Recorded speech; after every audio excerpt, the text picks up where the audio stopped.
기법들, 그리고 그 다음에 심층 면담의 도구, 그리고 심층 면담 가이드 개발에 관한 내용을 설명을 해드리겠습니다. 이런 내용들이 이제 제가 설명을 방금 그 원우 회장님께서 이야기해 주실 때 제가 말씀을 드렸었는데, 질적 연구가 상당히 이 겉으로 보기에는 다른 일반적인 사람들이나 또는 다른 양적 연구자들이 우리 연구를 보기에는 상당히 이게 주먹구구식이라는 생각을 많이 하거든요. 쉽게 말해서 직접적으로 말씀은 그렇습니다. 그러니까 제가 석사 논문 쓸 때는 이런 것도 했었습니다. 코딩을 하기 위해서, 코딩에 대해서 나중에 설명을 들으실 텐데, 이제 다른 선생님들하고 그 원 자료, 로우 데이터에서 그 하나의 단어나 문장을 추출해내는 걸 코딩이라 하거든요. 코딩을 하는데 사실은 그걸 손으로 하는 거예요. 질적 연구에서는 손으로 합니다. 그래서 그걸 제대로 했다는 걸 보여주기 위해서 저는 어떤 방법을 썼었냐면 포스트잇 썼어요. 포스트잇. 그래서 A4 용지 이렇게 해놓고 여기다가 빈칸 남겨놓은 다음에 예를 들면 로우 데이터가 이렇게 있으면 막 면담한 게 이렇게 있잖아요. 면담한 것도 있고 제가 관찰한 일지도 있고 하면 옆에다가 공간을 써가지고 이 문장에서는 뭐 행복이라는 단어를 찾았다. 그러면 이걸 포스트에 쓰는 거예요. 이렇게 이렇게 쓰고 이렇게 쓰고. 그래서 석사 때는 진짜 막 그 200개 300개 되는 코드를 진짜 이거 모아가지고 사진 찍고 그 분류해보고 사진 찍고 막 그렇게 했었습니다. 근데 이제 방금 말씀하셨듯이 뭐 엠비보라든지 그런 프로그램이 이제 우리나라에 좀 소개가 좀 되고 하다 보니까 이제 그런 데 대한 이해가 높아져 가지고 이런 방법을 쓰지 않고도 이제 코딩을 하시는 분은 많고요. 또는 이제 꼭 그런 프로그램 쓰지 않으시면, 왜냐면 그런 프로그램이 상당히 고가거든요. 비싸거든요. 그러니까 학교에서 사주지 않으면 사실은 사용할 수 있는 기회가 없고, 그리고 그 김영천 교수님께서 강력히 추천하셨던 뭐 파랑새 그런 거 같은 경우는 1년 사용료가 35만 원입니다. 꽤 비싸요. 제가 생각할 때 비싸다고 생각하거든요. 1년 동안 혼자 쓰는데 35만 원 내기 쉽지 않아요, 사실은. 자기가 자신 있어가지고 1년 사용하는 동안 논문을 4-5개 쓰겠다 하면 하나도 안 아깝지만, 내가 이 1년 안에 논문을 쓸지도 안 쓸지도 모르는데 1년 쓰고 나면 닫혀버리는 그 계정을 가지고 뭐 도전하기가 쉽지 않거든요. 그래서 어떤 분들은 사람마다 다른데 워드 프로세서를 잘 하시고 코드를 해가지고 추출해내기도 하고, 어떤 분은 엑셀 쓰시기도 하고요. 사람마다 그게 좀 다릅니다. 질적 연구 하시는 분들은. 그래서 아니면 정말 저처럼 수작업 하시는 분도 있고요. 네. 어떤 분은 노트 쓰시기도 하고. 그래서 사람마다 다르기 때문에 이거는 제가 뭐가 좋다 이렇게 설명드리기는 어렵고, 그래서 이제 제가 하고 싶은 말은 뭐였냐면, 그래서 질적 연구에서는 저도 이렇게 말씀을 드리지만 포장을 잘 하셔야 돼요. 포장. 이 포장이 뭐냐면 결국엔 이런 용어 사용이거든요. 내가 단순히 심층 면담을 했다라고 쓰시면 연구 방법은 한 줄밖에 안 되잖아요. 심층 면담을 했다고 쓰시면. 그리고 누구나 다 아는 거잖아요. 그래서 심층 면담에서 뭐 어떻게 했는데. 그런데 이런 식으로 방금 하셨듯이 이 중에서 용어를 하나 골라가지고 나는 이런 면담 방법을 썼고 이 면담 방법을 통해서 나는 무엇을 얻고자 했고 그때 이 방법이 제일 유용한 것으로 알려져 있다. 그 다른 학자들 인용하면서 하시면 훨씬 더 이 신뢰도가 높아진다는 것이죠. 이 연구 타당도가 높아진다는 것이죠. 그리고 지금 소개해드릴 방법도 그렇습니다. 심층 면담의 기법들도 보시면 다 새로운 내용들이에요. 그냥 심층 면담을 하시기보다는 내가 이 심층 면담의 여러 가지 기법 중에서 이 세부적인 기법 하나를 사용했다라고 하시는 것이 훨씬 더 전문적으로 보입니다. 그렇기 때문에 지금부터 하나씩 소개를 해드리도록 하겠습니다. 첫 번째는 생애사 연구에서 사용하는 생애사 면담입니다. 그래서 생애사 연구를 하시거나 또는 그 경험 중에서도 조금 이제 범위가 있는 경험에 대한 연구를 하시는 경우, 생애사는 이제 전 생애를 하는 것인데 그 말고도 이제 내러티브 탐구나 아니면 경험 연구를 하실 때도 아니면 뭐 교직 경험이라고 하면 이제 1년부터 뭐 20년 경험을 하셨으면 20년의 경력이 되거든요. 또는 어떤 사람이 직업 경험했을 때 그 사람이 처음 입사했을 때부터 뭐 지금까지 하면 그것도 꽤 길거든요. 그럼 이런 데 사용하시는 것이 생애사 면담입니다. 구술사라고 하기도 하고요. 그래서 1인칭의 전기적 이야기를 수집하는 데 초점이 돼요. 그래서 질문을 만드실 때도 아예 질문 자체가 그 사람의 이때는 뭐 했어요? 이때는 뭐 했어요? 이런 식으로 되는 거예요. 이때는 어떤 일을 하셨고 이때는 무슨 경험을 하셨습니까? 그때는 어떤 뭐 생각을 하셨습니까? 이런 식으로 왜 그렇게 행동하셨습니까? 이런 식으로 질문 자체가 초점이 1인칭 정기적 이야기에 초점이 맞춰지게 됩니다. 그리고 인간 행동의 근본적인 측면을 이해를 하기도 하고 그리고 평생의 경력을 탐구를 하기도 합니다. 그래서 이 사람이 왜 지금 이렇게 살고 있는지를 탐구하기 위해서 그 사람의 과거사를 다 훑어보는 내용을 담고 있습니다. 그래서 연구 참여자 스스로 자신의 과거사에 의미를 부여할 수도 있고 경험이나 삶을 되돌아보고 정리할 기회도 제공한다는 특징이 있습니다. 생애사 면담. 그래서 관심이 있으시면 이런 연구를 하시기 위해서는 이 생애사 면담 기법에 대해서 연구된 자료들을 수집을 하셔가지고 연구 방법 3장에 포함을 시키셔야겠죠. 그래서 내가 이 연구를 통해서 심층 면담의 기법 중에서 특이하게 생애사 면담을 했다 이렇게 서술을 하셨을 때 훨씬 더 전문성을 부여받게 됩니다. 그래서 이런 효과를 얻고 있고요. 그래서 주로 주된 연구 문제는 이런 겁니다. 주된 연구 문제. 그래서 왜 그 사람은 왜 이렇게 이런 삶을 살게 되었을까를 탐구하는 데 초점이 맞춰져 있어요. 그래서 주로 이런 연구하실 때는 연구 면담 자체가 연구 가이드 자체가 1인용. 이 면담 질문지가 1인용이에요. 이 사람한테만 쓰는 거예요. 뭐 다른 뭐 일반적인 구조화된 면담처럼 누구한테는 쓰는 게 아니고 이 사람 인생을 탐구하기 위해서 질문지를 만드는 것이기 때문에 질문 내용이 다 그런 거예요. 방금 당신이 20살에 뭐 유럽에 갔다 그랬는데 왜 유럽 갔습니까? 이런 질문 내용인 거예요. 아예 다른 사람한테 쓸 수 없는 내용인 거죠. 그래서 이 사람한테 초점이 맞춰지는 질문 내용으로 구성되어 있습니다. 그러면 그렇게 질문을 했을 때 훨씬 더 깊이 있는 그 사람의 인생에 대한 깊이 있는 정보들을 얻을 수 있고 더 나아가서 그 생애사 연구하는 중요한 목적 중 하나가 이 사람의 삶하고 그 당시 사회하고의 관계를 보는 거거든요. 예를 들면 뭐 이 사람이 20대 때 실직을 했다. 20대 실직. 그러면 이때의 사회적 배경을 같이 보는 거예요. 뭐 이때 IMF였다. 그러면 뭐 이런 걸 같이 보는 겁니다. 그렇기 때문에 반드시 그 삶 속에 스며들어 있는 사회 문화적 시사점을 파악하기도 하고 그 사람이 이러한 인생을 살 수밖에 없었던 이런 사회적 영향도 같이 보는 것입니다. 그래서 이런 기법을 이해하실 때 반드시 이런 한 사람의 인생을 좀 깊게 보고 싶거나 그 사람의 경험에 대해서 아주 심층적으로 보고 싶다 하실 때는 이 생애사 면담 기법을 쓰시면 됩니다. 질문인데요. 그러면 네. 생애사의 면담을 할 경우에는 네. 대상자는 한 명밖에 안 되는 건가요? 생애사 연구 같은 경우는 최대 3명입니다. 그러면은 네. 지금 얘기하신 것처럼 질문지를 네. 각 개인에 맞겠다고 하면 네. 연구 대상을 한 명 이상으로 봤을 때는 네. 그래서 3명을 잡았다. 네. 그럼 어떤 공통점을 찾기 위해서 하는데 그럴 수도 있습니다. 네. 그러면 질문 내용이 공통점이 있어야 되잖아요. 네.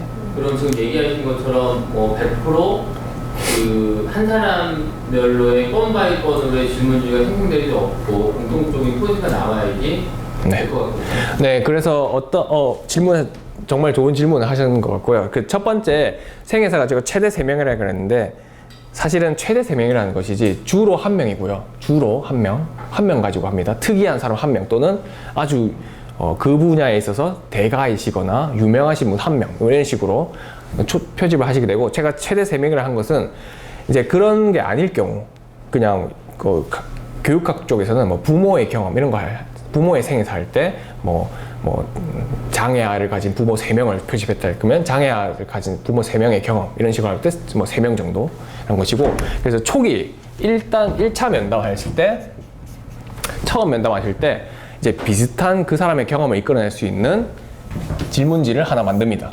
그래서 여기서는 좀 일반적인 내용 들어가겠죠. 이 아이 낳고 나서 어땠습니까? 뭐 이런 식으로 이 아이를 낳았을 때 기분이 어땠습니까? 이 아이 키울 때 어떤 뭐 노력을 하셨습니까? 이런 일반적인 질문을 던지고요. 분명히 근데 이제 1차 면담을 하시고 나면 생애사가 나옵니다. 이게 쭉쭉 나올 텐데 그 3개가 다르거든요. 분명히. 그럼 3개가 다르면 이 초점에 맞춰가지고 A, B, C에 초점에 맞춰서 2차가 달라지게 돼요. 다른 면담지를 만드시게 돼요.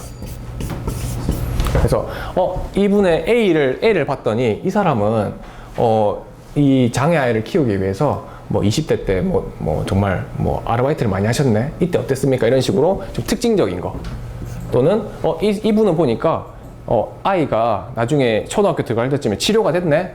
이때부터는 어땠어요? 이런 식으로 주제가 달라지게 되는 거죠. 다른 주제를 서로 다른 주제를 하게 되는 거예요. 서로 다른 주제를 가지고 좀 초점해서 나중에 연구를 다 면담을 하시고 나서 이 세 개를 종합하는 겁니다. 그래서 이 사람들의 생애를 쭉 3명을 보니까 공통점은 뭐가 있었고 차이점은 뭐가 있었고 이를 통해서 시사점은 뭐가 도출되었고 정책적으로는 이 사람한테 뭘 해줘야겠다 이런 식으로.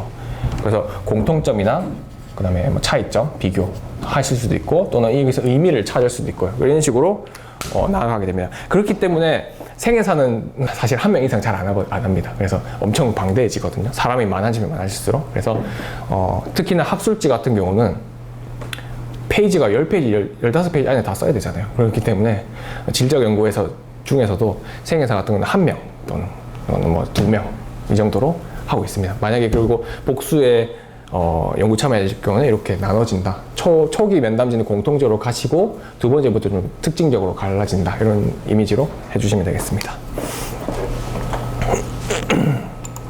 네, 그래서 일반적인 심층 면담 기본 첫 번째로 이제 생애사 면담 구술사에 대해서 소개해 드렸습니다. 두 번째도 많이 하시게 됩니다. 두 번째는 특히나 대학 연구소라든지 그다음에 또는 정책적으로 좀 연구를 대규모로 하실 필요가 있다든지 아니면 전문가 집단을 가지고 대파이나 이런 거 관심 있으신 분들은 요거를 하게 됩니다. 포커스 그룹 면담이라고 해서 이거는 이제 그 연구 참여자들을 직접 다 한 장소에 모아놓고 그 사람들 보고 얘기하라고 하는 겁니다. 그래서 쉽게 보시면 FGI라고 하는데 요즘에 이게 인기가 많이 있습니다. 그래서 연구 주제에 대해서 그 그룹 간의 상호작용을 보면서 자료를 수집하는 방법입니다. 그래서 최소 뭐 4명 또는 최대 뭐 12명 정도의 그룹을 의도적으로 표집을 합니다. 그래서 뭐 여기서 제가 말씀드릴 수 있는 건 저처럼 뭐 경남에서 안전 업무를 맡고 있는 교사 12명씩으로 모은다든지 그럼 그 사람들 보고 토론을 하라고 하는 겁니다. 우리나라 경남의 안전 정책에 대해서 토론해 보세요 하는 겁니다. 그러면 우리 막 저도 얘기하고 제 경험에 대해서 얘기도 하고 저는 막 다른 사람은 어떤 경험에 대해 얘기하고 그러면 그 사람들의 의견들을 모아서 연구 결과로 삼는 방법입니다. 또는 뭐 상담 컨설턴트도 있을 것이고요. 뭐 슈퍼바이저도 있을 것이고 그런 정책 담당자가 있을 것이고 전국에 뭐 정책 담당자 다 모을 수도 있을 것이고요. 그래서 여기서 중요한 거는 이 사람들 다 모일 수가 있어야 돼요. 이게 이 포커스 그룹 면담 하시려면 이 사람들이 어쨌든 3번이든 5번이든 모여야 되거든요. 그래서 이게 현실적으로 가능할 때 좀 질적 연구 방법 중에서는 상당히 좀 공신력이 있고 좋은 연구 결과를 이끌어낼 수 있는 방법입니다. 그래서 그 그룹이 이 주제에 대해 잘 알고 있고 경험을 한 사람들로 구성이 되어야 되고요. 그리고 특정한 주제에 대해서 던져줍니다. 한 번 다 모이고 나면 연구에 대해서 설명을 해주고 이 주제에 대해 토론해 달라고 던져줍니다. 그러면 한 사람씩 돌아가면서 얘기를 한다든지 뭐 서로 자유 토론을 한다든지 하는 방식으로 그거를 쭉 이야기를 하게 되고요. 여기서 거의 연구자가 하는 일이 약간 좀 적습니다. 그래서 연구자는 사회자 역할을 하거나 그냥 뒤에서 지켜보거나 아니면 연구 방향이 좀 틀어질 때 조절해 준다는 이런 역할을 하게 됩니다. 그리고 이제 반구조화된 면담 가이드를 써서 이제 미리 제공을 합니다. 그래서 이 질문에 대해서 서로 응답을 하면서 서로 대화를 하도록 하고요. 반드시 여기서는 비디오나 녹음기 활용이 필수적으로 요구된다고 되어 있습니다. 왜 그러냐면 왜냐면 이게 동시다발적으로 서로 얘기를 하거든요. 그래서 연구자가 기억을 다 못합니다. 이 방법 경우는 자료도 엄청 많이 수집되고요. 그리고 일반적인 면담이 이제 1시간에 A4 용지 10장입니다. 1대1로 대화할 때 1대1로 약간 조금 쉬어가면서 천천히 얘기를 해도 1시간에 10장이 수집되거든요. 근데 이 방법은 그렇지 않아요. 더 많이 수집돼요. 그래서 반드시 녹음하지 않으면 하나도 기억 안 나기 때문에 그래서 반드시 이 좀 추가적인 자료의 활용이 요구가 되는 방법입니다. 대신에 이 방법이 인기가 있는 이유는 단시간에 아주 많은 사람들의 깊은 경험을 다 이끌어낼 수 있습니다. 그래서 요즘에 이제 대학 수준이나 연구소나 이런 국책기관에서 포커스 그룹 면담을 아주 많이 하고 있습니다. 그렇기 때문에 혹시나 이런 여력이 되시면 이런 FGI를 활용한 면담 방법을 하셨다고 서술을 하시면 훨씬 더 질적 연구 분야에서는 인정을 받을 수가 있습니다. 그래서 이 경우에는 전문가나 실제적인 그 업무를 담당하는 담당자, 실무자 또는 뭐 학생들 모두가 다 이 대상이 될 수 있다는 점을 알려드립니다. 대신에 이거의 문제점은 또 있긴 있는데요. 간단하게 소개해드리면 12명을 모았다고 해서 12명이 다 열심히 안 하거든요. 그래서 한두 명은 말 안 하고 가만히 있거나 그러면 사실은 이게 비용이나 효율성 측면에서 떨어지는 측면이 있어요. 그래서 내가 10명을 할 거냐, 4명을 할 거냐, 이거는 연구자가 잘 선택을 하셔야 이제 그 사람도 시간 낭비를 하지 않고 나도 이제 비용이나 이런 것 이제 그게 아깝지 않다는 게 있기 때문에 좀 규모를 잘 설정을 하셔야 이 포커스 그룹 면담이 잘 진행이 되게 됩니다. 또는 그것도 있습니다. 한 사람이 의견을 주도한다거나 이런 경우도 있어요. 그래서 막 설득을 해버린다거나. 그럼 이게 연구 결과가 제대로 안 나오거든요. 여기서 의도하는 것은 각자의 경험을 막 다 들어보고 그 속에서 드러나는 이런 서로의 합의된 이런 것들을 요구하는 건데 한 사람이 막 다 의견 막 무시한다거나 이렇게 해버리면 안 되기 때문에 여기서도 좀 조절을 잘 해주셔야만 좋은 면담이 됩니다. 네, 그리고 이제 지금 소개해드릴 방법들은 좀 보조적인 겁니다. 보조적인 면담이고요. 제가 전화 면담 딱 한 번 해봤습니다. 전화 면담 한 번 해봤는데 누구한테서는 저번에 방금 말씀드렸던 건데 그 다문화 하실 때 저는 다문화 연구할 때 정말 힘들었던 게 뭐냐면 그분들이 약간 선입견을 가지고 있어가지고 이런 다문에 대해서 연구할 건데 좀 면담을 해달라고 하면 굉장히 거부감을 갖고 계시고 안 하려고 하고 왜 우리 애 연구하려고 하냐 이렇게 하고 되게 싫어하시더라고요. 그래서 이거를 해결하기 위해서 제가 찾아가기도 하고 막 걔 과외해주기도 하고 그런 적도 많았는데 이제 결국에 안 만나겠다고 하신 분들은 이런 식으로 전화 면담을 한 적도 있습니다. 그래서 전화로 제가 물어보고 이때는 근데 단점은 철저히 구조화된 면담밖에 안 됩니다. 네. 얼굴을 보고 막 제가 달래가면서 하는 게 아니기 때문에 정말 순서대로 질문을 할 수밖에 없고요. 대신에 장점은 이제 짧은 시간 동안 질문을 빨리 하고 빨리 대답 듣고 그리고 멀리 있는 사람 뭐 시장조사, 설문조사 이런 데 할 때 도움이 되고 장점은 이런 것들이 있죠. 시간과 공간의 제약이 전혀 없고요. 대신에 비교적 그리고 이게 왜 이런 말이 있냐면 실제 연구 결과가 있어요. 전화 면담할 때 생각보다 솔직한 대답을 한다고 해요. 그게 이제 대면에서 말을 하는 게 아직 아니고 대면하면 긴장도 하고 자기 이미지 관리도 해야 되는데 이것이 전화 면담으로 하면 비교적인 솔직한 응답을 빨리 얻을 수도 있고 대신에 30분 이상 면담을 하시면 안 됩니다. 그게 전화가 피로도가 빨리 높아지기 때문에 이제 깊이 있는 면담이 어렵다는 특징이 있어서 이거는 그래서 전화 면담을 주로 사용하시는 건 좀 불가능할 것 같고 이제 보조적인 방법으로 쓰시면 됩니다. 그래서 연구 결과를 설명하실 때 첫 번째는 뭐 반구조화된 면담을 주로 썼다 하시고 대신에 이 연구 참여자 B나 C 같은 경우는 뭐 지방에 살고 있어가지고 면담이 어려워서 뭐 첫 번째 면담 같은 거는 전화 면담을 했다 이런 식으로 보조적으로 써주시면 됩니다. 같은 연구에 있어서 네. 어떤 사람은 그런 직접 대면 면담을 했고 전화 면담을 했다고 해도 상관이 없는 건가요? 그런 경우는? 아 연구 결과에 네. 네. 제가 뭐 출입을 대상으로 연구하는데 5사람을 아니 10사람을 만나는데 7사람은 그냥 대면 면담을 했고 예를 들어서 3사람은 좀 너무 거리가 멀거나 이렇기 때문에 전화 면담을 네. 썼다 해서 같은 연구 주제에서 그렇게 방법을 다르게 써도 되는 제 생각에는 전혀 문제 없다는 생각을 하고 있습니다. 저는 뭐 왜냐면 오히려 그냥 7명을 그냥 사실 포장을 하면 그냥 면담했다고 할 수도 있습니다. 제 생각에는. 근데 오히려 그렇게 대신에 이제 그 구분하는 거 필요하겠죠. 왜냐하면 이제 그런 건 있어요. 전화 면담을 한 사람을 가장 중요한 연구 참여자라고 하기는 좀 어려운 측면이 있습니다. 그렇기 때문에 연구 참여자를 좀 분리를 하셔가지고 이제 이분들은 가장 성실하게 참여한 사람은 A, B, C, D였다. 그 다음에 EFG는 열심히 하고자 했지만 개인적인 여건으로 인해서 약간 보조적인 역할을 담당했다. 이런 식으로 조금 포장을 그렇게 해주시면 좀 더 연구가 그래도 이 사람 4명 갖고 한 건 아니고 7명까지 하려고 이 연구자가 노력했구나. 이런 걸 좀 보여줄 수 있을 거라 저는 생각을 하고 있습니다. 그래서 이렇게 이 전화 면담은 좀 보조적인 방법으로 활용을 하시면 됩니다.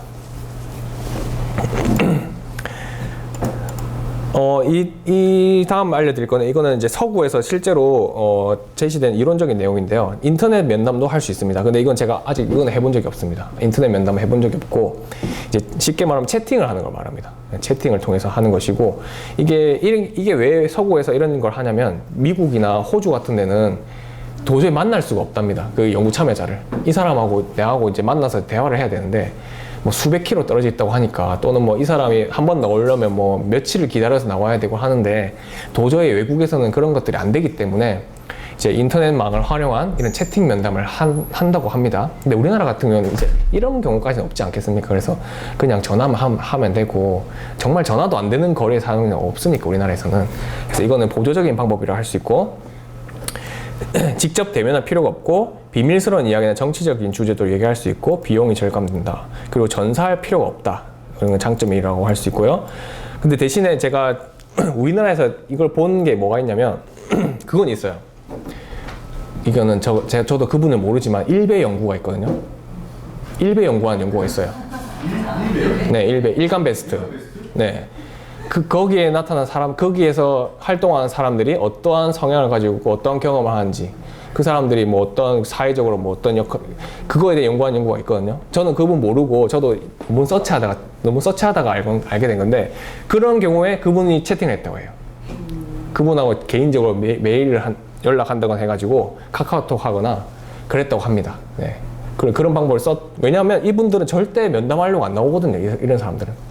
왜냐면 이분들은 자기 정체를 밝히는 걸 무서워하니까 절대 면담을 하거나 전화도 안 하려고 하는데 이제 설명을 드리고 게시글을 남기기도 했다고 해요. 이분은 실제 일베 사이트에 게시글 남겨서 내가 이런 연구를 하려고 해 참여하고 싶은 사람 연락을 달라 해서 채팅을 하기도 하고 아주 좀 극소수의 경우에 이런 방법을 쓸 수도 있습니다. 그래서 이런 경우는 좀 아주 좀 외국에나 아니면 우리나라 경우에는 좀 비밀스러운 얘기할 때는 인터넷 채팅 면담을 하기도 합니다.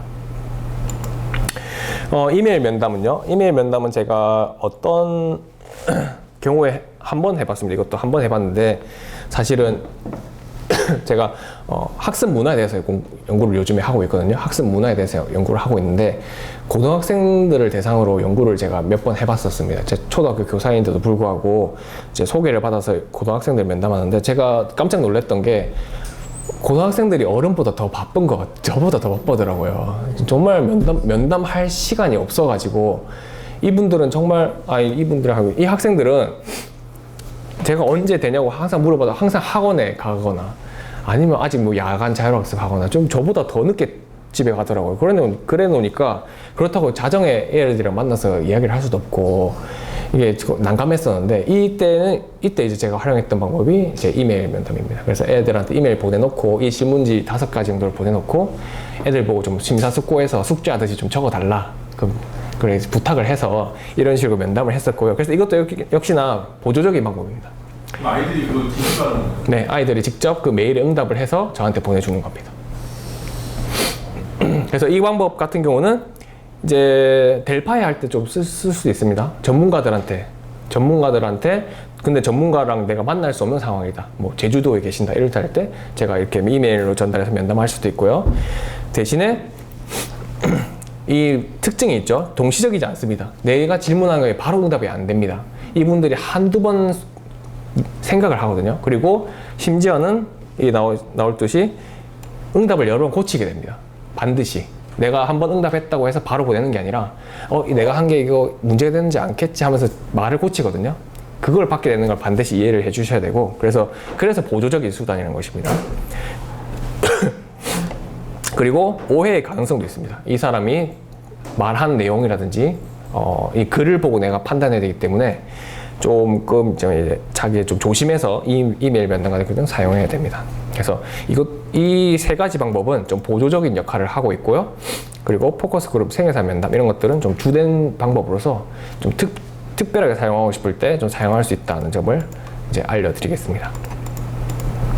그래서 제가 추천드리는 것은 이런 방법들을 이제 주된 면담 방법 하나를 사용하시고 그리고 보조적인 방법 한두 가지를 써가지고 결합을 시키시는 겁니다. 그래서 내가 이 연구를 최대한 성실하게 수행하기 위해서 이런 방법들을 썼다라고 설명을 해주시는 겁니다. 그래야만 왜냐면 제가 생각해도 이 질적 연구는 이게 현실적인 제약이나 이런 것들이 굉장히 많거든요.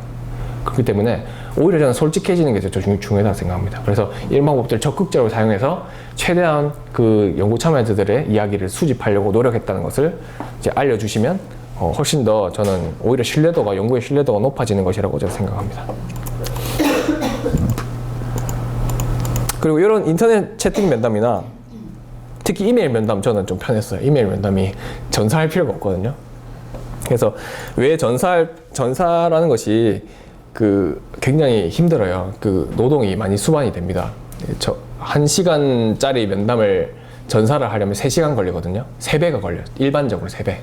왜냐하면 우리가 그걸 속기사가 아닌 이상은 듣고 바로 못 쳐요. 그래서 멈췄다가 치거나 막 속도를 배수를 늦춰서 들으면서 치거나 이렇게 하게 되거든요.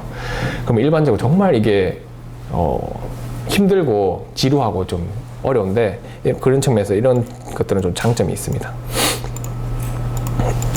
네, 그래서 기법에 대해서는 여기까지 소개를 해드리고요.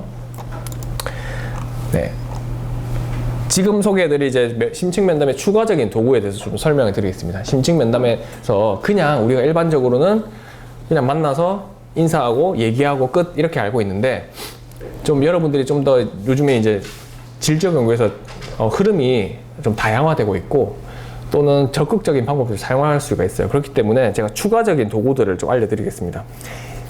그래서 이런 거를 썼다고 이제 연구 방법을 또 제시를 해주셨을 때 좀 더 이제 이 연구가 전문적이라 또는 이 연구가 좀 더 심층적인 경험을 탐구하는 데 적합하구나 것들을 좀 알려줄 수가 있습니다.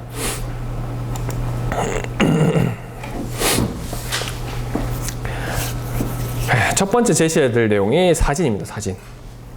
사진이 뭐냐면 이제 첫 번째는 면담하기 전에 일반적으로 제가 방금 설명을 드릴 때 질적 연구를 할 때 참여 관찰 그리고 심층 면담 이 2개를 쓴다 그랬잖아요.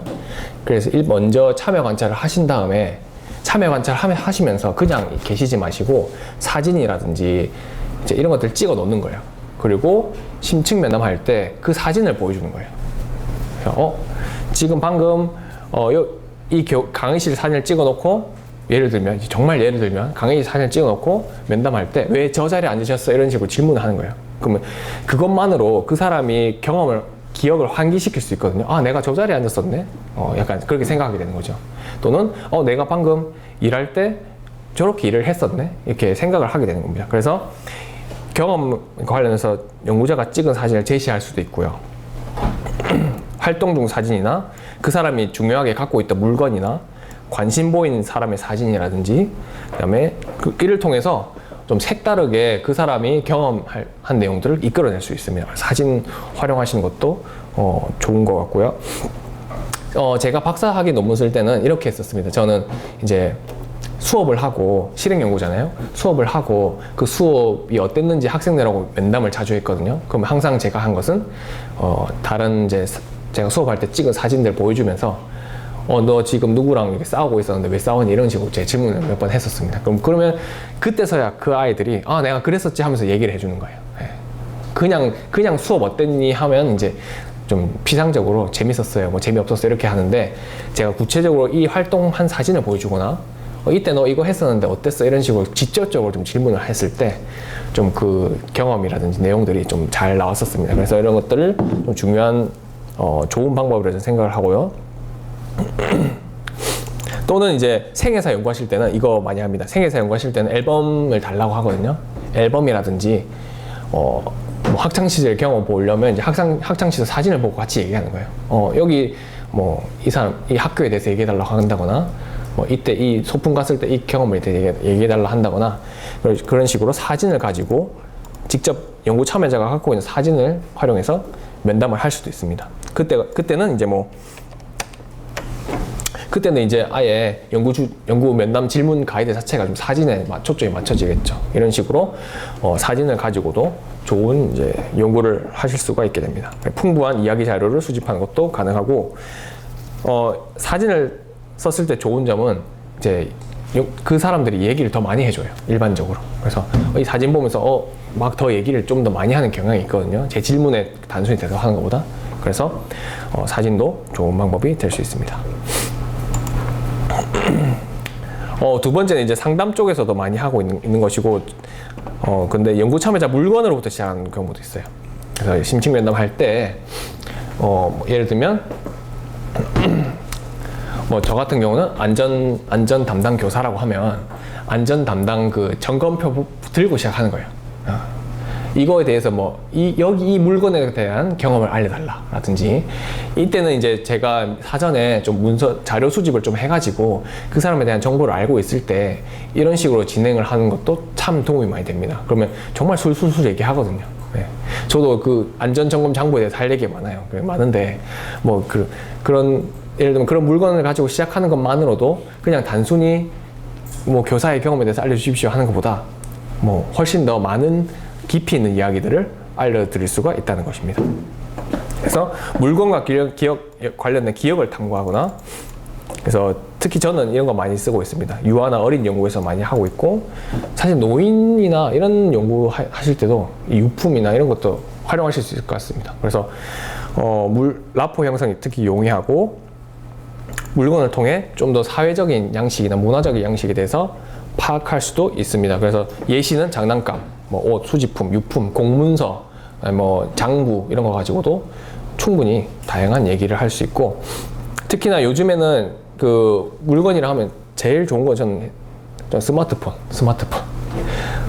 사진첩 이런 거 보고 얘기하는 거 진짜 바로 이야기 많이 나오거든요. 그러면 그런 것도 참 좋은 전략이라고 저는 생각을 합니다. 특히나 이런 그 스마트폰 같은 경우는 특히 아이들 연구할 때 좋은데, 아이들 스마트폰 열어보면 다 약간 그 아이의 성격을 알 수 있어요. 어른도 마찬가지겠죠. 근데 그런 아이들의 성격을 파악할 때도 도움이 많이 됩니다. 세 번째는 좀 눈여겨보실 필요가 있는 건데, 이거는 이제 진료 연구자들이 많이 하고 있습니다. 저널 쓰기를 요구합니다. 저널이 뭐냐면 그 사람 이제 연구 동의한 사람들한테 이제 일지를 써달라고 요청하는 거예요.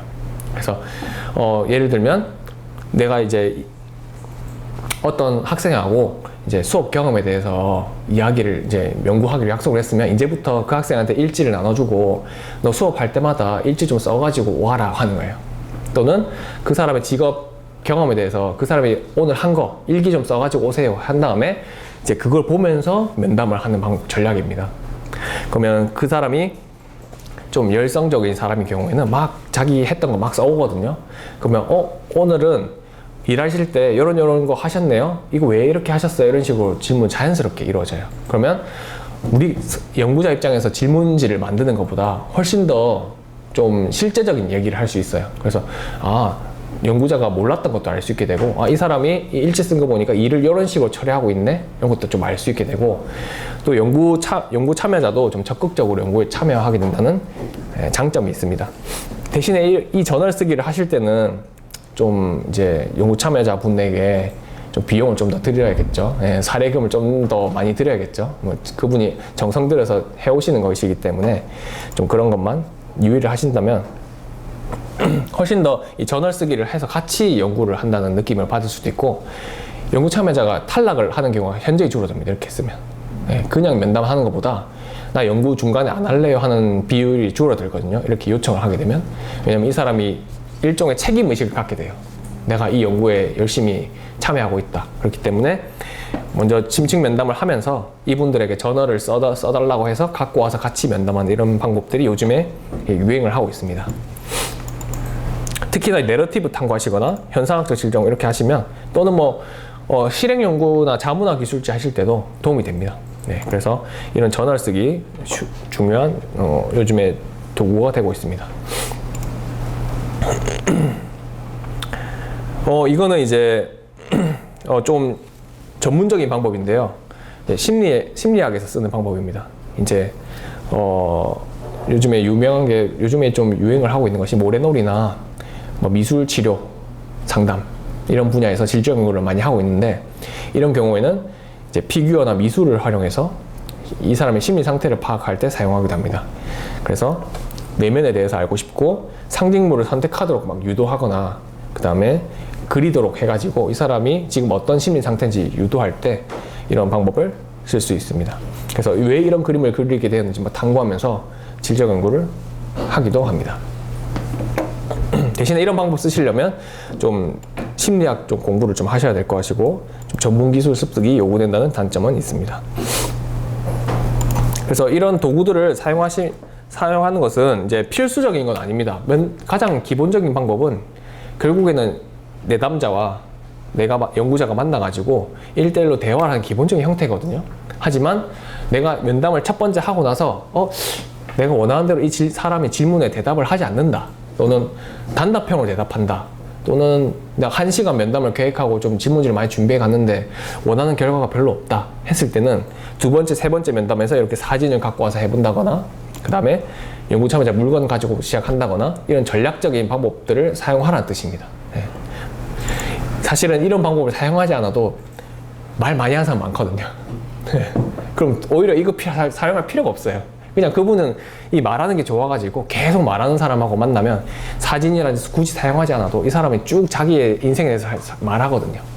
그렇기 때문에 이런 전략들은 이제 면담이 좀 부실하다는 생각이 드실 때 전략적으로 활용을 하시면 보조적인 자료로 이제 활용을 하시고, 그리고 꼭 필요한 거는 내가 활용을 했으면 꼭 연구 과정에 설명을 해주세요. 해줬을 때 훨씬 더 이 연구자의 노력이 더 많이 드러나게 됩니다. 네, 제가 설명드릴 마지막은 심층 면담 가이드 개발이라는 것이 있습니다. 제가 이 심층 면담 가이드 개발에 관련된 내용은 설명을 해드리면요, 짧게 되어 있습니다. 짧게 되어 있는데 대략적인 내용만 설명을 해드리고 어떤 느낌으로 질문을 만들어야 되는지만 제가 알려드리도록 하겠습니다. 심층 면담 가이드는 쉽게 말하면 양적 연구에서 설문지를 말합니다. 설문지나 질문지를 말하고요. 그래서 이거를 좀 심층 면담에서 왜 가이드라는 표현을 쓰냐면 연구자가 이걸 보면서 연구를 이제 이끌어 나가는, 연구자가 질문을 해 나가는 그걸 이제 도움을 받는다는 의미에서 가이드라는 표현을 쓰거든요. 그래서 쉽게 말하면 이겁니다. 여행 지도와 같은 역할을 합니다. 그래서 내가 이 연구 목적을 달성하기 위해서 가야 될 길이 있는데 그 핵심 위치만 집어 놓은 겁니다. 그래서 사실 여행을 하면서는 이 가다가 좀 다른 게 보이면 다른 거 볼 수도 있잖아요. 근데 그걸 허용하면서도 내가 어디까지 가야 되는지만큼은 분명히 표시를 해놨다는 뜻이에요. 그래서 가이드라는 표현을 쓰는 것이고, 그래서 이 면담의 구체적인 내용이나 방향을 결정하는 데 가장 중요한 역할을 하고, 사실 어느 정도의 질적 연구가 연구자의 의도가 반영이 안 될 수가 없기 때문에 대충 약간 질문지를 잘 읽어보시면 이 연구가 어떤 연구인지 알 수 있어요, 사실은. 예, 대충 이 사람이, 이 연구자가 어떤 응답을 요구하는지 알 수 있는 역할도 하고요. 그리고 면담에서 침묵이나 공백 방지, 이게 중요한 역할입니다. 그래서 면담에서 연구 참여자가 입을 닫거나 했을 때 다른 질문을 던지면서 환기를 시킬 수 있는 용도를 하고, 그리고 마지막에는 꼭 이걸 해보시는 게 좋은데, 전사를 하고 나면 이 전사지랑 면담 가이드랑 해봐야 됩니다. 그래서 내가 하고 싶은 질문들을 다 던졌는지, 또는 이 대화 흐름이 이 연구랑 맞는지 평가하는 기준표도 됩니다. 그래서 모든 질적 연구에서는, 대부분의 질적 연구에서는 부록에다가 이 면담 가이드를 다 부록으로 넣어 놓습니다. 그래서 이걸 보고 판단하거든요. 또는 그 연구 3장에 포함시키기도 하고요. 그래서 내가 만든 면담 가이드가 2개면 2개, 뭐 3개면 3개, 다 모두 다 포함을 시켜야만 이 사람이 이 연구를 위해서 이런 질문을 준비했구나라는 걸 알 수 있어요. 그래서 이걸 가지고 연구를 평가하는 기준표가 되기도 합니다. 자, 그 다음에 면담 가이드 특성은요. 세 번째가 제일 중요합니다. 연구 횟수에 따라서 2-3번 제작하셔야 됩니다. 그래서 초기 면담 가이드가 제일 중요해요. 초기 면담 가이드. 이거랑 비슷합니다. 그래서 항상 1차 면담 또는 초기, 이걸 초기라고 하거든요. 1차 면담 또는 초기 질문지. 그래서 이걸 먼저 준비를 하셔야 되고요. 여기에는 이제 연구자가 얻고 싶은 대략적인 큰 질문들이 포함이 많이 돼요.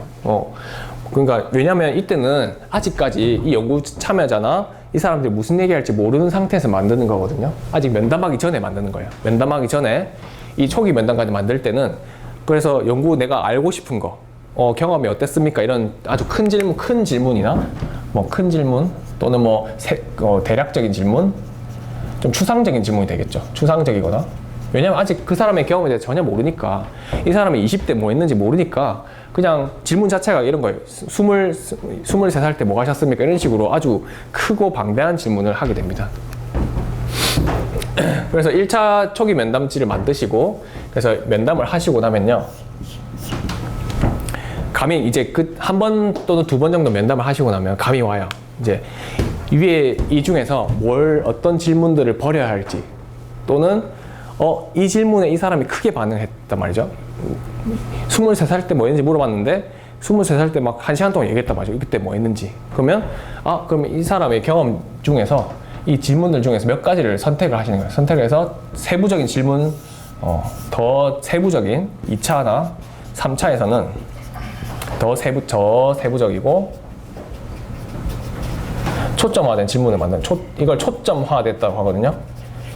초점화된 질문을 만드는 겁니다. 예를 들면 이제 이 사람이 23살 때면 저는 제일 행복했어요 라고 대답했으면 이제 거기에 초점 맞춰가지고 저번 주에 면담하실 때 23살 때 제일 행복했다고 하셨는데 그때는 못 물어봤는데 왜 행복하셨어요? 이런 식으로 질문 자체가 아주 세부적으로 들어가요. 그때 뭐 결혼을 하셔서 행복했다고 하셨는데 결혼한 어떤 점이 행복하셨습니까? 결혼해서 뭐가 좋았습니까? 이런 식으로 아주 자세하게. 그래서 점점 더 세부적이고 초점화된 질문을 하게 됩니다. 그렇기 때문에 이 면담 가이드가 계속 바뀌게 돼요. 초기 면담 가이드, 중기, 최종 면담 가이드 이런 식으로 바뀌게 돼요. 이제 마지막에는 대신에 이렇게 질문을 하신 다음에 최종 면담에서는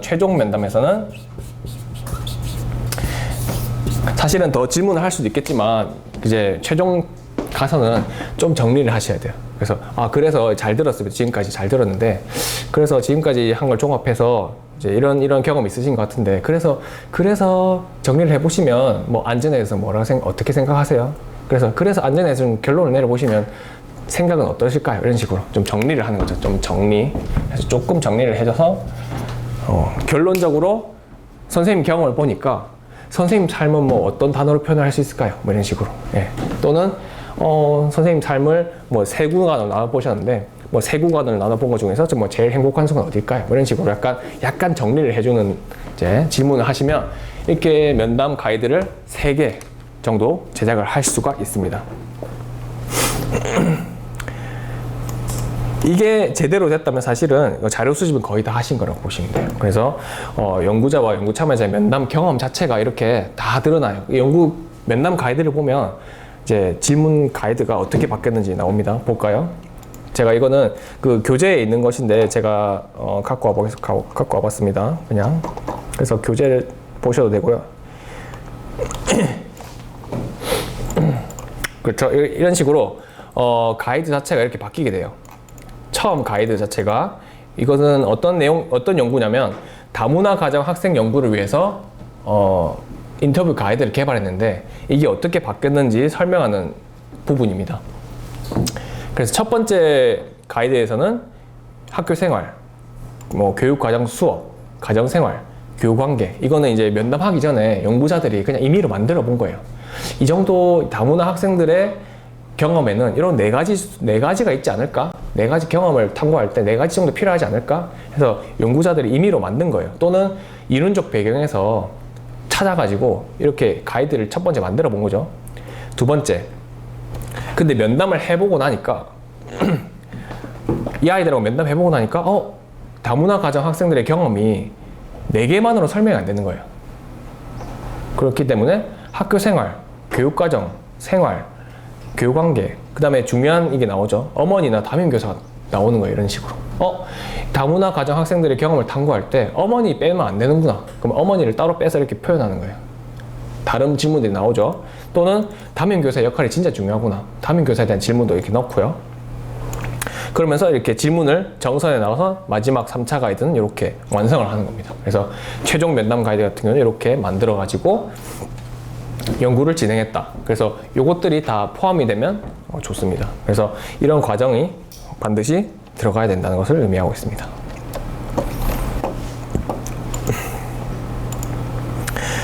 그리고 면담 가이드 중요한 요소를 보시면요.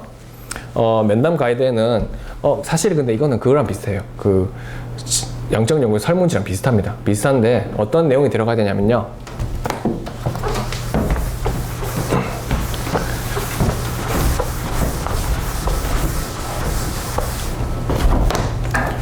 어떤 내용이 들어가야 되냐면 이제 면담 가이드가 이렇게 A4 용지 한 장이라고 보시면 물론 훨씬 더 많겠지만 그래서 첫 번째는 이 연구의 목적이나 개요가 필요해요. 연구의 개요. 그래서 앞서 말씀하셨듯이 제가 말씀드렸듯이 이런 것들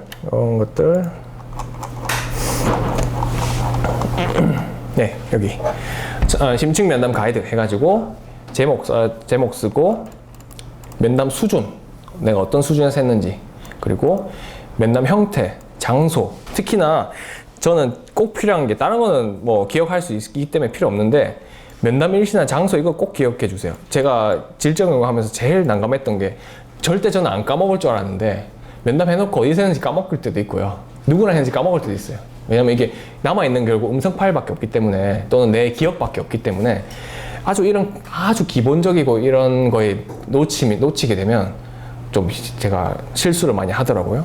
그래서 이런 아주 작은 거지만 이런 것들까지도 처음에 기록해 놓고 질문지를 만드는 것이 중요합니다. 그래서 이런 첫 번째 부분에 이렇게 개요 작성을 해주시고 연구 개요 작성 그 다음에 질문을 만들어 주시고요. 그 다음에 두 번째가 필요한 것이 질문 범주예요. 이게 나왔죠. 질문들을 대부분의 선생님들이 질문을 그냥 1번부터 뭐 30번까지 질문이 있으면 그냥 쭉 나열을 하세요. 근데 이렇게 되면 연구의 체계성을 좀 설명하기 어렵거든요. 내가 왜 이 질문 30개를 만들었는지가 설명하기 어렵거든요. 그렇기 때문에 반드시 여기에 방금 나와 있듯이 이런 것처럼 위에 이게 범주예요. 질문 범주. 질문 범주를 만드신 다음에 이 질문 범주에 맞는 질문들을 만들어야지. 여기 보시면 그래서 의도적으로 6개, 7개 만든 이유가 이 질문 범주에 맞게 면담을 균형 있게 하기 위해 했던 목적을 만든 거예요. 이렇게 안 하고 그냥 만들면 학교 생활 막 10 몇 개 질문했다가 교육과정 한 2개 질문했다가 이렇게 되는 거예요. 그렇게 되면 나중에 연구하고 나면 교육과정에 대해서 아는 게 하나도 없어요. 왜냐면 질문을 안 했으니까. 그런 오류가 발생하기도 하거든요. 그래서 질문 만드실 때 반드시 먼저 큰 범주 만드시고 그리고 질문을 만드셔야 이렇게 균형 있는 질문을 하실 수 있게 됩니다. 밑에서 차이가 나는 이유는 이제 안 거예요. 연구자가 알아가지고 교육과정 별로 중요하지 않구나. 엄마가 중요하구나 하니까 엄마한테 질문 많이 하는 거예요. 이제 이 두 번째나 세 번째 질문 가이드 같은 경우는 이제부터는 이런 데 초점이 맞춰지고 있다는 거거든요. 그래서 처음에 만들 때는 이렇게 범주로 중요한 내용들을 선정을 하시고 질문을 균형 있게 만든 다음에 두 번째, 세 번째 하실 때는 좀 개수를 조절해 가면서 내가 연구 결과 중에 이게 지금 제일 중요하니까 여기에 질문 많이 해야겠죠. 많이 해서 결과를 이끌어내야 되니까 이런 걸 질문을 이제 만드시면 됩니다. 그리고 이제 가장 중요한 게 3번이에요. 질문이 어떻게 변화했는지. 그래서 사실 이거는 어려운 건 아니고 그냥 처음 만들었던 거 저장해 두셨다가 두 번째 만든 거 저장해 두셨다가 세 번째 만든 거 저장해 두셨다가 브로그에나 쭉 나열해 주시면 되겠죠. 그럼 내가 이 연구가 이런 흐름으로 진행이 되었다. 질문이 어떻게 변했다. 왜 질문이 변형됐냐면 뭐 이런 이유에서였다. 이런 식으로 서술해 주실 수 있게 됩니다. 자, 시간이 많이 지났는데요. 자, 예시를 몇 개 보시겠습니다. 이게 교재에 있습니다. 교재에 있는데 그래도 한번 보시겠습니다.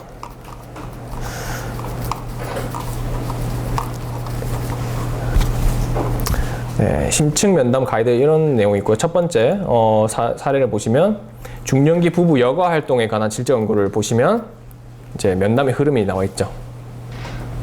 그래서 이런 내용들을 질문합니다. 중년기 부부 여가 활동을 규명하기 위해서 이 연구자는 개인의 특성을 파악해야 할 필요가 있었죠. 그래서 이런 질문도 던지고요.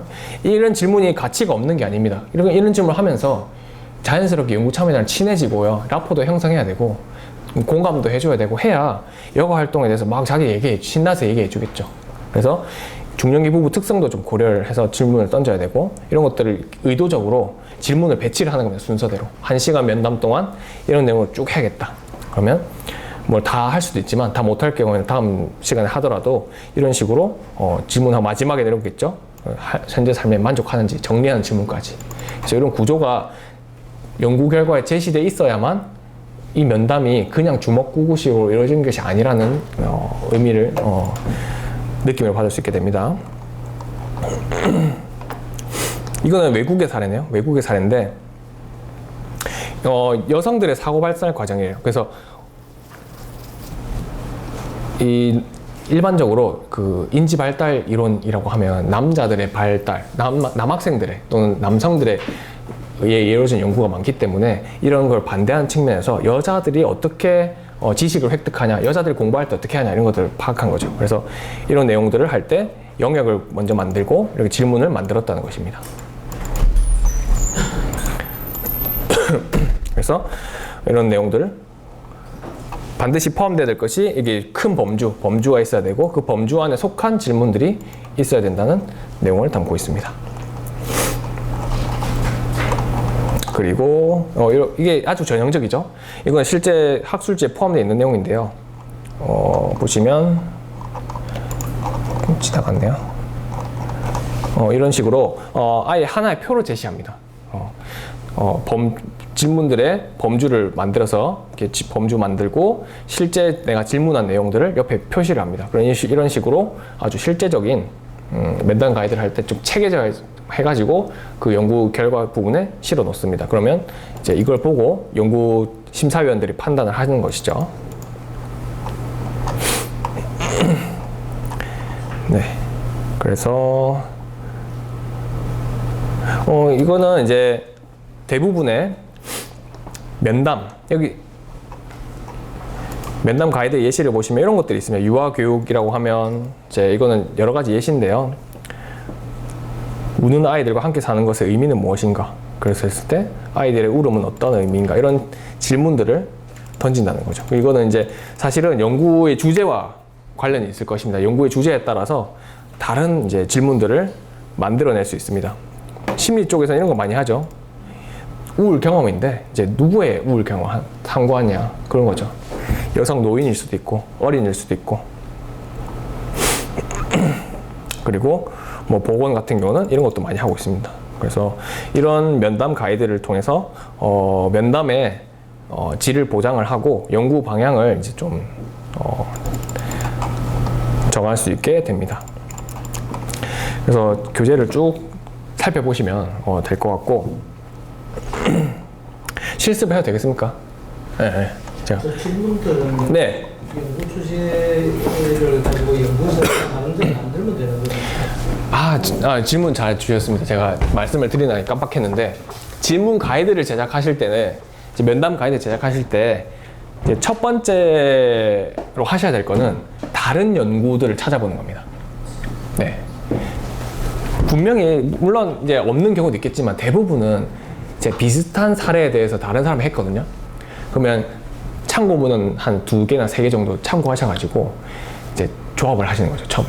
처음에 조합을 좀 해보시고 그래서 초기 면담 가이드를 만들 때 반드시 필요한 것이 이제 다른 문헌을 참고하시는 겁니다. 문헌 참고를 좀 하시고 또는 여기에 대해서 어떤 질적 연구자, 유명한 질적 연구자가 뭐 이론적 틀이나 이런 걸 제시했을 수도 있습니다.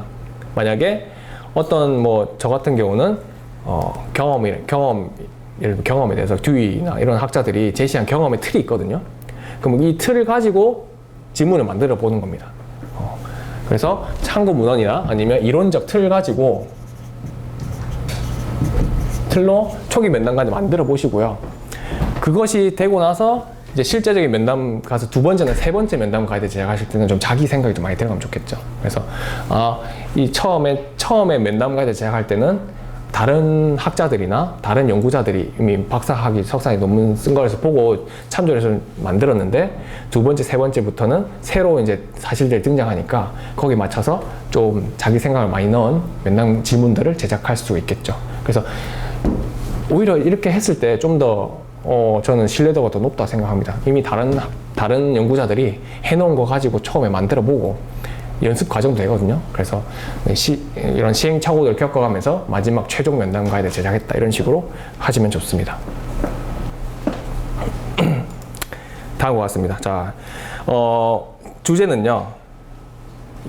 서로 이렇게 2인 1조 또는 3인 1조로 여기 대해서 말씀해 보시면 됩니다. 그래서 가장 만족스러웠던 여행입니다. 주제는. 제가 항상 여행 가지고 이제 실습을 하거든요. 그러면 2명이나 아니면 3명이서 한 분이 먼저 질문을 던지시고 이제 다 정리되고 나면 그 다음 분이 상대방의 질문을 던지는 방식으로 해서 면담을 하시고, 사실은 이거는 제가 숙제로 내드리면 전사를 해달라고 하는데, 왜냐면 5분 하면 딱 한 장 나와요. 5분 면담하면 딱 진짜 한 장 나오거든요. 그만큼 이게 전사가 힘듭니다. 말하는 속도랑 이게 치는 거랑 다르거든요. 그래서 그걸 반드시 체험을 해보셔야, 한 장을 20분 동안 막 해보셔야 5분짜리 이제 전사 힘들구나 하시는데, 여기서는 이제 그거는 이제 어려우니까 그냥 면담만 해보시고, 만약에 생각이 있으시면 녹음도 해보시면 좋습니다. 녹음도 해보시면 자기 목소리 듣는 것도 경험이거든요. 그래서 해보시고, 내담자가 들려준 이야기 먼저 수집을 해보시고, 이야기를 들어보신 다음에 즉각적으로 질문을 생성해서 해보시면 됩니다. 예를 들면 가장 만족스러웠던 여행 중에서 뭐 풍경이 마음에 든다 했는데 뭐 어떤 것이었나, 뭐 분위기가 왜 좋았나, 이런 것들을 해보고 입안에 있는 내용을 제가 다 모아서 여기 적어볼 겁니다. 그러면 여행, 그리고 만족스러웠던 좋은 여행에 대한 이미지를 이 클래스에서 좋은 여행의 이미지를 우리가 한번 찾아볼 수 있습니다. 짧은 시간이지만 10분 만에 할 수 있거든요. 그래서 정리를 하고 오늘 강의는 마치는 걸로 하겠습니다. 네, 그러면 지금 바로 시간이 거의 없거든요. 10분 안에 다 끝나야 되기 때문에 짧게 5분이나 10분 안에 짧게 2분이나 3분 만나셔가지고 이야기해 주시고 바로 발표를 들어보도록 하겠습니다. 정리 좀 해도 될까요? 네, 정리 좀 하겠습니다. 오늘 이 실습은 3그룹으로 나눠서 하셨습니다. 그래서 이쪽 한 그룹, 이쪽 한 그룹, 마지막 2분 하셨는데, 간단하게 그룹에서 한 분씩만 어떤 내용들이 나왔고 여행과 관련해서 어떠한 뭐 내용들이 나왔는지 소개 잠깐 해주실 수 있을까요? 네, 여기부터. 저희? 네. 네. 선생님. 네. 도수 없이 질문하는 거였어. 아니, 제가 처음에 면담할 때 네. 저 귀중한 시간 면담에 응해줘서 고맙습니다 표현을 했고, 네. 그럼 안 했네, 우리 막 그냥 해버렸네. 최근에 뭐 다녀온 여행지가 있다. 그리고 최근에 기억나는 부분에 대해서 가장 인상이 깊은 네. 좋은 여행지가 있었느냐, 네. 있었다. 누구하고 가게 됐냐, 가게 된 계기는 어떻게 됐냐, 가서 뭐가 좋았냐, 여러 가지 좋은 점이 어땠었느냐, 구체적으로 쭉 갔다 와서 같이 동반했던 여행자도 만족했느냐, 어떤 점이 만족했느냐, 그래서 뭐 어떤 동반했던 여행자네. 뭐 지금 지어내는 거 아니에요? 지금까지 그렇게 많이 얘기 안 한 것 같은데요? 지금까지 뭐 면담을 해줘서 고맙다, 이런 정도로 썼거든요. 네, 그렇게 하셨고, 주로 보니까 지금 동반자 쪽으로 사람과 관련돼서 질문하셨네요. 그래서 여행에는 가게 된 기회, 네. 누구랑 갔었고, 여기서 여행의 속성이 또 나옵니다. 여행의 속성에 반드시 이제 물론 혼자 가는 여행도 있겠지만 대부분의 여행은 같이 가죠. 그래서 이런 사람과의 이런 관계도 있을 것이고요. 혹시 그리고 인사도 잘 여기서 좀 괜찮았던 거는 이제 역시 면담의 형식에 관해서 좀 지켜서 해주신 것 같고, 주로 이제 그 사람이나 관계 쪽으로 질문을 먼저 하신 걸로 봐서 이제 이 그룹에서 여행을 갈 때는 이제 이런 동반자가 누군지, 그 구성원이 누군지 이게 되게 중요할 것 같습니다. 이런 속성이 여행에서 중요한 속성을 제가 알 수 있었고, 이 네 분들은 그냥 종합, 간단히 종합. 하실 분이 하셔야지 발표를. 종합 유지. 아니 진짜 굉장히 엄청 큰 걸 제가 느꼈는데요. 네네. 이분은 이제 저희 연구실에서 직접 연구 두 번째로 쓰신 분이에요. 네. 근데 오늘 그 지금 4주째잖아요. 근데 자기는 직접 연구 공부한 적도 없는데 자기가 그 시스템 프로세스 그대로 했다. 너무나도 본능적으로 한 거 아니에요? 아, 진짜 정말 제가 잘하신 것 같아요. 너무 발표할 때도 교수님들 막 혼내고 그러더라고요. 아, 깜짝 놀랐어요. 말씀해 주시죠. 아니, 우리는 그냥 이제 그런 형식보다는 네. 그 여행의 이제 어떤 점이 좋았는지 아, 네, 맞습니다. 그런 부분을 좀 나눴는데 그 기본적으로 다른 곳에 가서 그 사람들과 대화하고 그 사람들에 대한 어떤 그 모습을 아는 그런 부분이 좋았다 하는 거고 만족도는 거의 한 8 정도 8 정도. 아, 뭐랑 비교해서 가족. 8인가요? 가족. 네? 무엇이랑 비교해서 8점이 나오신 거예요? 그러니까 예를 들어 만족도를 1부터 10까지라고 가정했는데 그 여행지에서 느꼈던 만족도가 몇 정도 되냐? 10은 뭘까요, 그러면? 10은 결혼했을 때랑 아, 결혼이 10이면? 네네. 가장 만족스러운 여행이 신혼여행 말려가지고 아, 사실 그게 사실에 동감하지 않아요. 네. 그래서 여기도 비슷하네요. 그래서 여기서도 그 여행지에 가서 만나는 사람이나 이런 거에 대해서 얘기를 하셨고 만족도를 수치화해서 표현을 해보셨네요. 그래서 가장 만족스러웠던 여행은 뭐 8, 뭐. 네, 그 마지막 팀은 좀 어떻게 정리해 주실까요? 얘기해야 돼요. 네, 저희는 수강자분들 한 명만 네. 지원하고 있는데요. 일단 여행은 뭐 제대하고 일본에 도쿄에 혼자 여행 갔었는데 그게 되게 좋았었는데 혼자. 네. 계속 얘기를 좀 몇 년 하다 보니까 혼자 간 여행 빈도가 해외여행 경우 상당히 많더라고요. 한 6번 정도 혼자 갔었고 혼자 가서 혼자 온 사람을 다른 사람 만나는 걸 되게 좋아해요. 아, 아예 모르는 분을 만나. 두 번째로는 네. 그 계획을 할 때 약간 본인이 즉흥적인 성격과 그 다음에 뭔가 스트레스를 받을 때 약간 그 해소하고자 하는 의욕이 스트레스 해소. 약간 현실 도피성도 약간 있는 것 같아요. 도피. 그래서 계획을 짤 때는 사전 계획 없고 네. 일단 각각 해서 바로 즉흥적으로 어제랑 사실 특징이야. 뭐 디스플레이 일정 짜지 않고 그 지역이나 블로그 검색하고 또 회사 업무에서 지금 이제 본사 근무하는데 갑자기 어디 현장 지방에 가야 된다 이렇게 얘기가 나오면은 그러니까 갔다 와야겠다 이런 얘기거든요. 그래서 그런 성향이 좀 있는 것 같고 특이한 공통점이 하나 있던 게 해외 갔을 때는 여자친구나 애인이 없었던 뒤에 내 말이 맞아. 내 진단이에요. 그걸 유추해 봤을 때는 내가 해외에 가서 뭔가 한 방에 이벤트를 좀 준비하지 않나. 아, 약간 이렇게 아, 네. 아니면 뭐 외국 뜻을 하니까 대중적인 시간을 갖고 국내에서 다시 또 새로운 재도전의 기회를 갖고자 하지 않나 생각합니다. 네, 이런 게 바로 연구자의 해석이거든요. 해석. 결론은 국내 여행 갈 때는 애인이 있었다는 얘기네. 네. 해외 여행은 애인이 없었다. 만족스러운 여행은 다 이제 헌팅이었다. 뭐 이거 네, 그래서 이렇게 해보시면 제가 항상 이 워크숍을 갈 때마다 이렇게 한 번씩 해보는데 여행에 대한 이런 주제나 테마가 반마다 다르게 나옵니다. 전혀. 어떤 반에 해보면 풍경 얘기만 쭉 하는 얘기 팀도 있고요. 어떤 우리 반 같은 경우는 거기 가서 새로운 경험이라든지 사람과 만난다든지 누구랑 갈 거지. 그러니까 이 클래스 같은 경우는 그 사람에 좀 초점이 맞춰져 있고요. 그러니까 그 연구나 마찬가지예요. 그래서 이 여행이라는 현상을 알아볼 때 있어서 이 현상에 대한 경험에 대해 알아볼 때 무엇에 초점을 맞춘 것인가 이걸 탐구하는 게 질적 연구의 심층 면담이거든요. 그래서 이게 어떻게 보면 귀납적입니다. 그래서 귀납적이고 이 해봄으로 해서 이곳에서 사람들의 여행의 경험은 이런 데 맞춰져 있구나.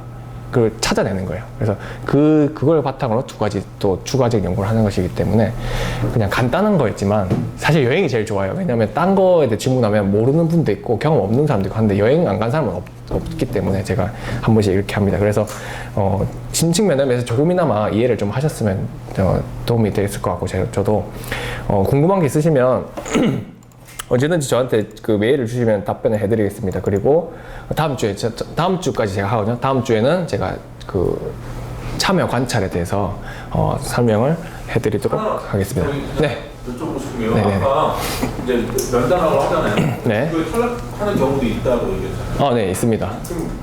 그럼 예를 들어서 내가 했는데 기껏 열심히 다 해가지고 했는데 탈락되면 안 되니까 그거에 대한 뭐 개인만의 보조 장치나 이런 게 있을까요? 그렇게 안 되게 하기. 네, 있습니다. 앞으로 어떻게 하는 것 같아요? 이거는 여담인데요. 사실은 이거죠, 이거. 돈. 네. 오늘 많이 사실 면담하실 때마다 아니면 처음에 이제 면담하고 이제 계획을 하셨을 때 이제 사실은 딱 드리고 시작하면 그분 연구 참여자의 태도가 좀 달라집니다. 네. 근데 선생님 보통 박사 논문에 연구 참여자들한테 사례비가 어느 정도 지금? 저 같은 경우는 좀 다행인 것이 그 반의 학생들을 대상으로 했기 때문에 사실은 돈은 안 들었습니다. 돈 안 들고 대신에 그 옆반 선생님들이나 좀 성인 참가자 분들한테는 제가 뭐 식사비를 제가 대신 낸다든지 마지막에 이제 논문 다 만들어지고 나서 좀 인사드릴 때 사례금 좀 드리고 이런 식으로 했었습니다. 네. 어느 정도요? 드릴 때는 네, 제가 돈이 없었어 가지고 그때는 한 30만 드린 것 같습니다. 네. 한 사람 한 명이요? 네. 두 분이었거든요. 네. 네. 동학년 선생님. 네. 네. 그건 적절히. 근데 이제 네. 그러니까 이제 학생이면은 좀 어쨌든 권력 관계가 네. 생이 될 수가 있잖아요. 좀 그렇습니다. 예, 예. 건설 현장도 어떻게 보면 그런 근로자하고 관리자하고의 관계가 미치기 때문에 이게 제대로 좀 나올 수도 있네요. 그게 이제 라포의 그 역할이거든요. 예, 라포를 좀 이제 이게 업무적 관계가 아니고 이제 좀 그 관계 성상 처음에 하실 때부터 그래서 어느 분을 선택하시냐에 따라서 연구 결과가 전혀 다르게 나옵니다. 예. 제일 좋은 건 제 생각에는 이제 주변에 지인이 제일 좋거든요. 아는 사람. 물론 이제 권력의 상하관계도 있을 수 있겠지만 그 중에서도 나랑 이제 좀 이미 라포가 형성돼 있고 친한 사람 하고 있을 때 그래도 좀 더 좋은 얘기를 해주거든요. 또 더 질적으로 좋은 얘기를 해주기 때문에 이제 질적 연구에서만큼은 아예 모르는 사람보다는 좀 그래도 주변에 목적 표집을 하실 때 좀 이제 가능성을 지금 이제 면담하고 네. 아까 IRB 뭐 이런 거 승인받고 하는 이런 것들이 네. 증거 자료를 어느 정도까지 확보를 해야 돼요? 그냥 사인만 받으면 되는 건지 아니면은 사실 IRB 허가를 받으시면 IRB 그 허가서 나오거든요. 예. 거기에 예. 내는 게 예. 뭐 교수님들이 심사를 할 때 네. 이거에 대해서 이제 어떻게 뭐 증거할 수 있는 게 있냐 하면 녹음 자료라든지 이런 것만 네네. 사용이 되는 건지 네. 아니면은 다른 또뭐 증거인 자료가 필요한 준비는 근데 제가 한 번도 근데 심사 과정에서 녹음 자료를 들고 와봐라 라든지 아니면 정말 그 뭐 수집된 자료를 다 가져와봐라 이런 요구를 받은 저는 한 번도 없는데 이제 만약에 원칙적으로 준비를 하신다면 전사 자료를 다 가져오셔야겠죠. 그게 뭐 수십 페이지 몇백 페이지 되든지 간에 가져오셔야 될 것이고 녹음 자료가 있다면 그것도 파일에 담아 오셔야 될 것이고 그리고 필요한 것이 연구 참여자의 동의서 아마 그것도 뭐 5장이면 5장 다 모아 두셔야 될 것이고 그럴 것 같습니다. 근데 아직까지 한 번도 제가 학회든 뭐 학술지든 학위 논문 발표할 때든 뭐 그거를 들고 와봐라 하신 적은 없는 것 같습니다. 예. 혹시 교수님 박사 논문 좀 볼 수 있을까요? 네. 저 보내놨어요. 네, 리스에 가보시면 이미 등록되어 있습니다. 언제든지 보실 수 있습니다. 네. 이미 탑재되어 있습니다. 네. 알겠습니다. 네. 네, 그럼 여기서 마치겠습니다. 다음 주에는 참여 관찰로 인사를 드리겠습니다. 네, 수고하셨습니다.